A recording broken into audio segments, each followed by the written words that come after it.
तो आइए फ्रेंड्स समझते हैं बैलेंस ऑफ पेमेंट क्या होता है। देखो फ्रेंड्स, बैलेंस ऑफ पेमेंट किसी देश का और बाकी दुनिया के बीच एक साल में होने वाले पैसे का लेन देन का पूरा हिसाब किताब होता है बैलेंस ऑफ पेमेंट, राइट। यानी कि देश में कितना पैसा आया और कितना पैसा गया, इसका पूरा हिसाब किताब ही होता है balance of payment, right. Balance of payment दो टाइप का होता है, एक होता है करंट अकाउंट, दूसरा होता है कैपिटल अकाउंट। करंट अकाउंट में रोजमर्रा का हिसाब किताब जो होता है उसको शामिल किया जाता है, राइट।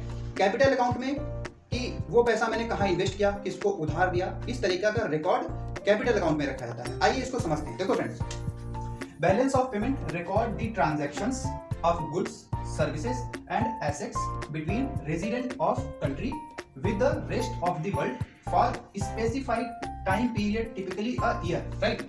एक साल के बीच दो टाइप का होता है balance of payment, current account, capital account. अब देखो इसमें करंट अकाउंट में कौन कौन सी चीजें शामिल होती है। मैंने बताया कि इसमें रोजमर्रा का जो हिसाब किताब होता है वो इंक्लूड किया जाता है, जैसे कि एक्सपोर्ट इंपोर्ट शामिल किया जाता है, सेवाओं का लेन देन जैसे कि आईटी सर्विसेज, टूरिज्म, बीपीओ, ठीक है, विदेश से पैसा भेजना या मंगवाना जिसको रेमिटेंस कहते हैं, तो ये चीजें करंट अकाउंट में शामिल होंगी। इसी प्रकार कैपिटल अकाउंट, कैपिटल अकाउंट में मतलब कि पैसा कहां कहां इन्वेस्ट किया, राइट। जैसे कि विदेश से निवेश, जैसे एफडीआई, एफपीआई, ठीक, विदेश को दिया गया या लिया गया कर्ज कैपिटल अकाउंट का पार्ट है, राइट। जैसे गोल्ड, फॉरेक्स रिजर्व में बदलाव, ये भी कैपिटल अकाउंट का पार्ट है माय फ्रेंड्स, राइट।